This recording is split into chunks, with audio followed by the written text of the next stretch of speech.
Mari kita buka bersama Matius pasalnya yang ke-6 ayat yang ke-10.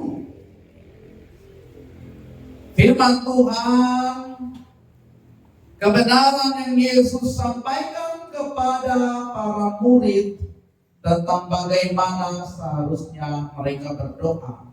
Yesus berkata, datanglah kerajaanmu, jadilah kehendakmu di bumi seperti di surga. Jadilah kehendakmu. Ya. Bapak Ibu yang saya kasih dalam Yesus Kristus, mengerti kehendak Tuhan, biasanya itu kita rasakan atau tahu tak kala kita menghadapi masalah, persoalan yang datang dalam hidup kita, tantangan yang kita alami. Kita harus sadar bahwa kadang-kala itu dipakai Tuhan untuk membuat kita mengerti apa yang Tuhan inginkan. Dalam doa pun Yesus mengajarkan hal ini, agar doa-doa kita itu seturut dengan kehendak Tuhan. Firman Tuhan dalam bagian lain, 1 Yohanes pasal 5 ayat 14. Inilah kebenaran percaya kita kepadanya jikalau Ia mengabulkan setiap doa-doa kita, kalau kita meminta seturut dengan kehendaknya. Jadi di dalam setiap pergumulan, dalam setiap doa, kita harus ingat bahwa biarlah kehendak Tuhan yang jadi dan bukan kehendaknya kita.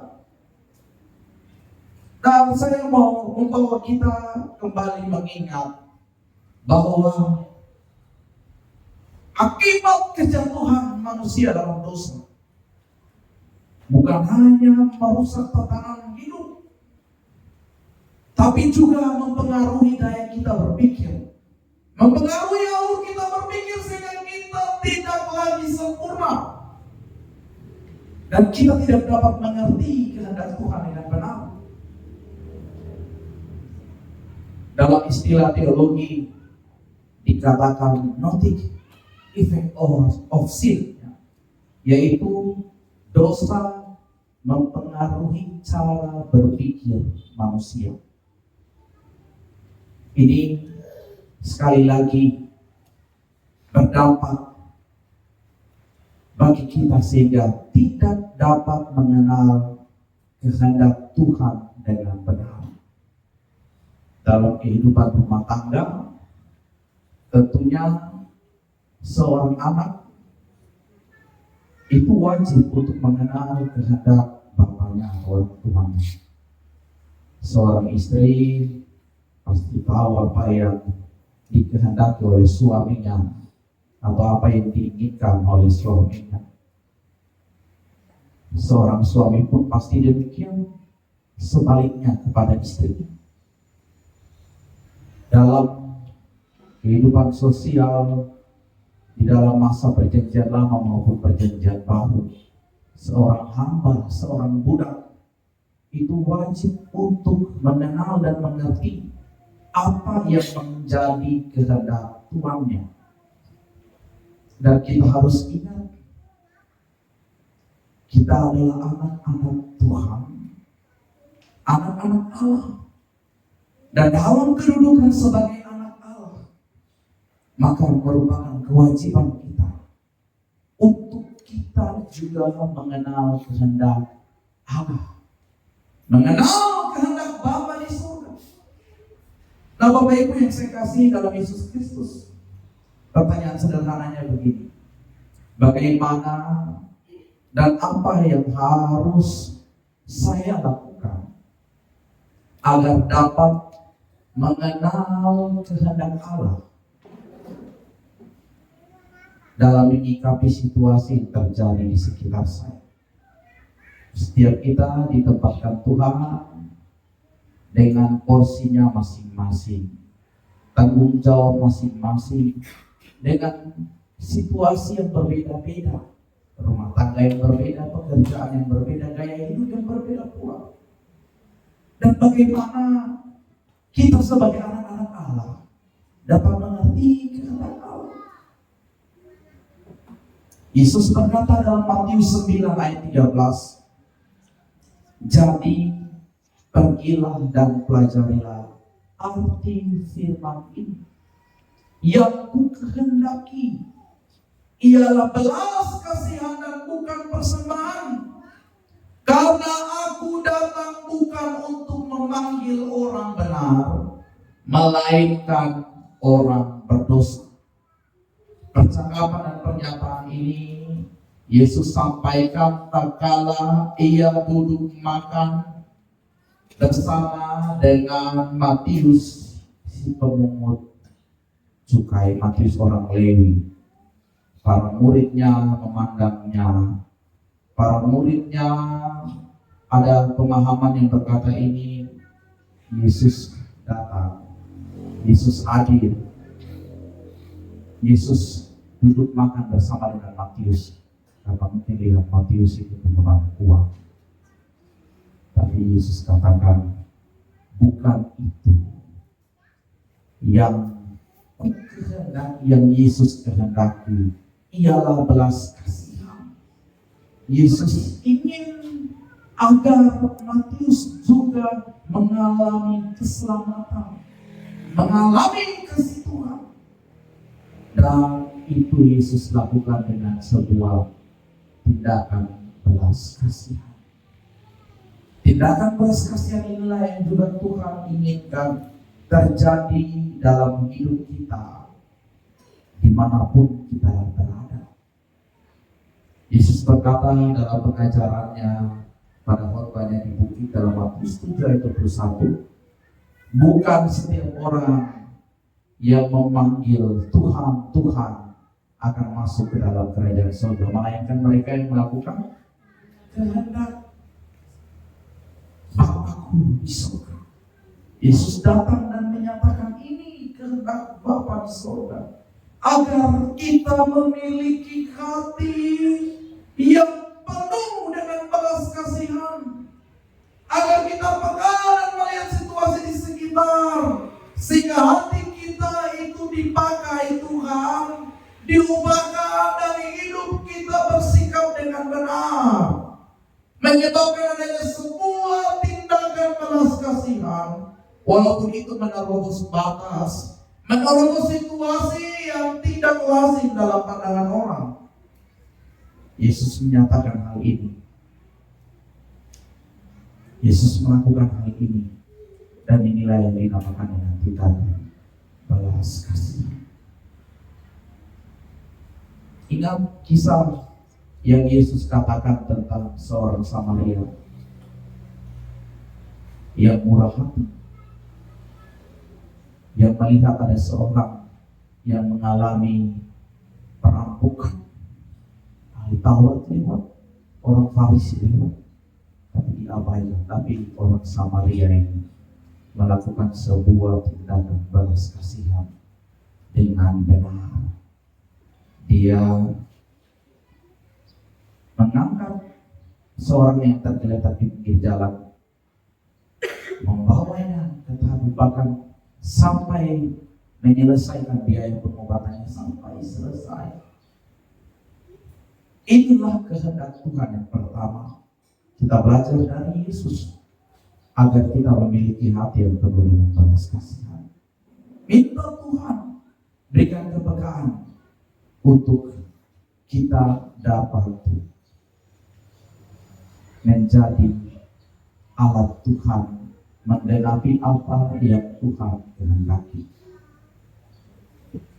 Yang berikut dalam Matius pasal 26 ayat 39. Kita ingat bersama tatkala Yesus di Taman Getsemani. Doa Yesus ketika ia akan menghadapi salib. Ayat 39 dalam Matius pasal 26 berkata bahwa ia maju sedikit, Yesus maju sedikit, lalu sujud berdoa katanya, "Ya Bapakku, jikalau sekiranya mungkin, biarlah cawan ini lalu daripadaku, tetapi janganlah seperti yang ku kehendaki, melainkan seperti yang Engkau kehendaki." Ayat 42 kembali, Yesus pergi untuk kedua kalinya dan berdoa, "Ya Bapakku, jikalau cawan ini tidak mungkin lalu, kecuali apabila aku meminumnya, jadilah kehendak-Mu." Jadilah kehendak-Mu dalam artian konteks dalam doa Yesus di Taman Getsemani ialah Yesus mau taat, karena itu kehendak Bapa. Seandainya Yesus tidak taat, Yesus bisa saja menggunakan kuasa yang ada padanya. Yesus bisa saja memerintahkan para murid dan pengikutnya untuk dia dapat terhindar dari penyaliban. Tapi Yesus mau taat sampai mati di kayu salib. Inilah kehendak Bapa. Inilah kehendak Tuhan. Dan ini juga yang harus kita miliki untuk kita mengerti kehendak Tuhan. Hiduplah dalam ketaatan. Jangan kita menyimpang dari apa yang Tuhan inginkan. Jangan kita mau apa yang enak saja dari Tuhan, dan kita tidak mau menghadapi masalah. Yesus bisa saja menghindari masalah, karena Yesus tahu itu hukuman berat. Karena Yesus tahu bahwa itu tidak mudah dari sisi kedagingan. Tapi Yesus berkata dalam doa-Nya, "Jadilah kehendak-Mu, jadilah kehendak-Mu." Hidup dalam kehendak Tuhan, sekali lagi berarti kita hidup juga dalam ketaatan. Bahkan ketika menghadapi masalah, ketika menghadapi pencobaan yang berat sekalipun. Yang ketiga, kita mengerti kehendak Tuhan. Efesus pasal 5 ayat 17. Paulus dalam tulisannya kepada jemaat di Efesus, kebenaran firman yang datang kepada jemaat di Efesus, Paulus dengan keras menegur jemaat di Efesus, "Sebab itu janganlah kamu bodoh, tetapi usahakanlah kamu mengerti kehendak Tuhan." Berarti untuk kita dapat mengerti kehendak Tuhan, jangan kita bodoh. Dalam terjemahan lain dikatakan, jangan kamu menjadi bodoh. Ya. Saya lebih suka terjemahan ini, jangan kamu menjadi bodoh. Karena kalau jangan kamu bodoh, tidak ada orang yang bodoh dalam dunia ini. Amin. Kita semua diberikan kapasitas dan kemampuan yang berbeda dari Tuhan, dengan daya pikir dan daya tangkap yang berbeda dari Tuhan. Tidak ada yang bodoh. Yang ada itu orang yang malas. Dalam King James Version, Efesus pasal 5 ayat 17 dikatakan unwise, tidak berhikmat. Ya. Jangan kamu tidak berhikmat.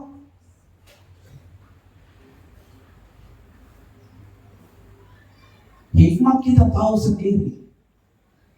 1 Raja-Raja pasal 3 ayat 9. Ketika Salomo meminta hikmat, dia memohonkan kepada Tuhan untuk dapat membedakan antara yang baik dan yang jahat, sehingga dia dapat menjadi pemimpin untuk berdiri dalam kepemimpinan di bangsa yang besar, bangsa Israel pada waktu itu.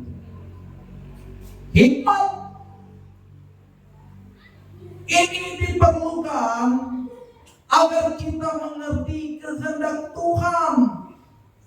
Sehingga Paulus mengatakan, jangan kamu bodoh, jangan kamu menjadi bodoh, jangan kamu pura-pura bodoh dan tidak mengetahui antara yang baik dan yang jahat. Tapi usahakanlah supaya kamu mengerti apa yang menjadi kehendak Tuhan dalam hidupmu. Bapak Ibu yang saya kasih dalam Yesus Kristus, ini hal yang ketiga yang harusnya kita mengerti dan harus kita lakukan untuk dapat tahu mana yang menjadi kehendak Tuhan. Selain kita hidup dalam belas kasihan, selain kita hidup dalam ketaatan, tapi jangan menjadi bodoh, jangan menjadi tidak berhikmat, agar supaya kita dapat mengerti kehendak Tuhan. Lebih jauh firman-Nya kepada jemaat di Kolose. Dalam Kolose pasal 1 ayat 9, Alkitab katakan bahwa sebab itu sejak waktu kami mendengarnya, kami tiada berhenti-henti berdoa untuk kamu. Kami meminta supaya kamu menerima segala hikmat dan pengertian yang benar untuk mengetahui kehendak Tuhan dengan sempurna, ya. Supaya kamu menerima segala hikmat. Yakobus pasal 1 ayat 5 katakan bahwa jika ada di antara kamu yang kekurangan hikmat, baiklah ia memintakannya kepada Allah. Minta kepada Allah untuk diberikan hikmat dan pengertian yang benar, sehingga dapat mengetahui kehendak Tuhan dengan sempurna. Sekali lagi ditekankan hikmat dan pengertian. Jangan menjadi bodoh, tapi berhikmatlah agar supaya dapat mengetahui kehendak Tuhan. Lebih jauh, suratnya kepada jemaat di Roma dalam Roma 12 ayat 2. Paulus nasihatkan setelah memberikan pernyataan dalam ayat yang terakhir di pasal 11. Karena segala sesuatu dari Dia dan oleh Dia dan akan kembali kepadanya. Sebab itu persembahkanlah tubuhmu sebagai persembahan yang hidup, yang kudus, yang berkenan kepada Allah dan yang sempurna. Ayat 2 dikatakan, jangan kamu menjadi serupa dengan dunia ini, tapi berubahlah oleh pembaharuan budimu, sehingga kamu dapat membedakan manakah kehendak Allah, apa yang baik, yang berkenan kepada Allah dan yang sempurna. Kehendak Allah ialah apa yang baik, apa yang berkenan bukan kepada manusia, tapi berkenan kepada Allah dan yang sempurna. Bagaimana hal ini dapat terwujudkan? Di bagian awal pasal 12 dikatakan, janganlah kamu menjadi serupa dengan dunia ini, tapi berubahlah oleh pembaharuan budimu. Jangan kamu ikuti norma-norma dunia ini dalam terjemahan Indonesia sehari-hari. Dalam terjemahan lama dikatakan, jangan kamu menurut teladan orang-orang yang tidak mengenal Allah dengan cara hidupnya yang sia-sia. Karena kalau kamu hidup demikian, maka kamu tidak akan dapat mengerti kehendak Allah. Maka kamu akan sulit membedakan mana yang baik, mana yang berkenan kepada Allah dan yang sempurna. Bapak Ibu yang saya kasih dalam Yesus Kristus,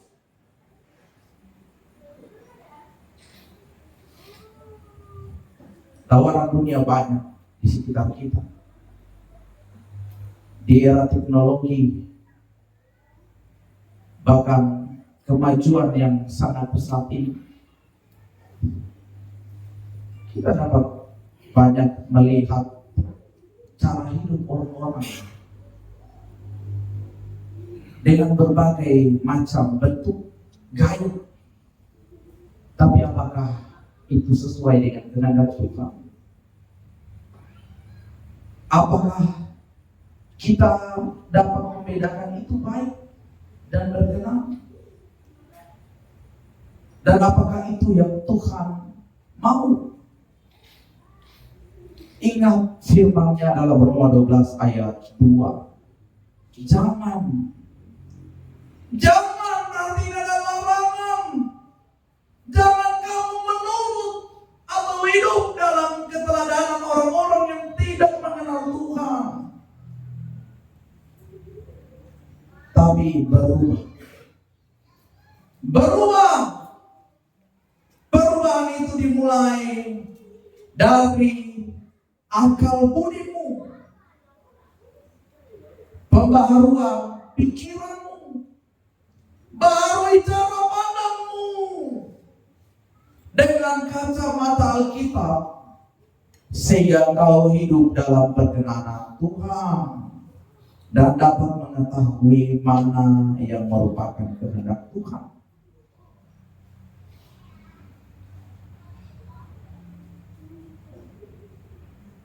Yang terakhir, 1 Tesalonika 4 ayat 2 hingga ayat 3. Firman Tuhan datang kepada jemaat di Tesalonika. Kamu tahu juga petunjuk-petunjuk mana yang telah kami berikan kepadamu atas nama Tuhan Yesus. Karena inilah kehendak Allah, pengudusanmu, yaitu supaya kamu menjauhi percabulan. Sekali lagi, yaitu pengudusanmu, supaya kamu menjauhi yang namanya percabulan. Bapak Ibu yang saya kasih dalam Yesus Kristus,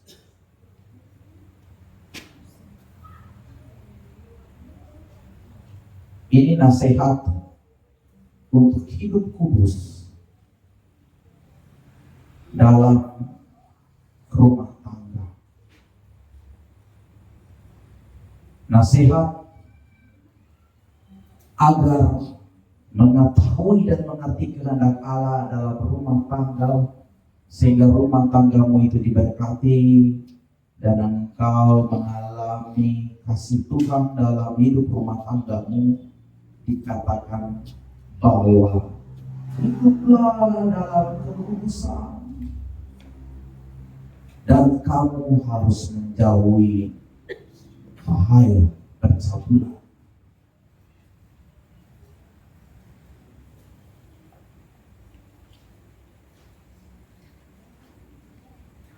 Kasih-kasih Tuhan,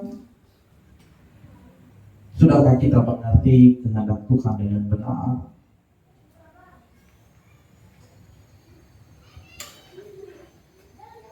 Alkitab ada di tangan kita. Bahkan sekarang penggunaannya lebih canggih. Alkitab dapat kita bawa dimanapun, kapanpun, dengan situasi yang gelap sekalipun, tak ada lampu, handphone bisa dinyalakan dan aplikasi Alkitab bisa dibuka. Di bagian panel gambar seperti kaca pembesar atau kolom pencarian, kita dapat mudah dengan ketik kehendak Tuhan, kehendak Allah, Ciptaan 2, Perjanjian Lama, Perjanjian Baru, dan kita dapat melihat sejumlah ayat mengenai kehendak Allah. Tapi pertanyaannya, apakah kita sudah melakukan dan menyikapi firman dan kehendaknya dalam hidup ini? Ataukah kita tunggu masalah datang baru kita katakan ini kehendak Tuhan? Oh, ternyata ini kehendak Tuhan.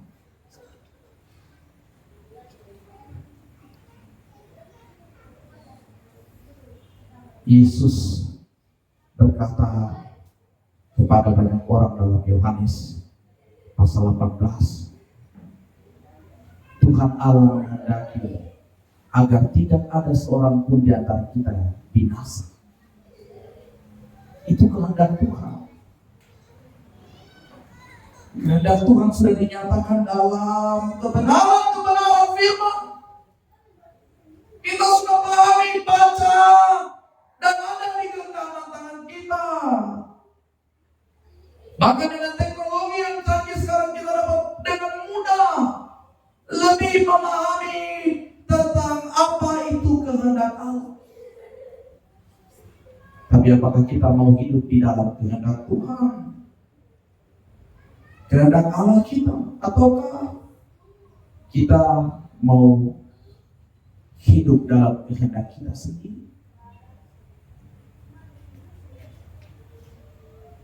Hidup dalam kehendak Allah mungkin tidak mudah, mungkin penuh dengan tantangan, mungkin ada hal berat yang harus kita hadapi. Tapi percayalah, kalau itu kehendak Allah, badai hebat besar sekalipun yang datang menerpa hidupmu, engkau akan melihat pelangi kasih Tuhan. Engkau akan dibuat Tuhan tetap tegak berdiri, dan Tuhan akan dipermuliakan, dan Tuhan akan mengangkatmu dan akan menjadikanmu sebagai terang yang bersinar di atas puncak untuk menerangi banyak orang. Hanya lakukanlah apa yang menjadi kehendak Tuhan Allah kita. Kita satu dalam doa.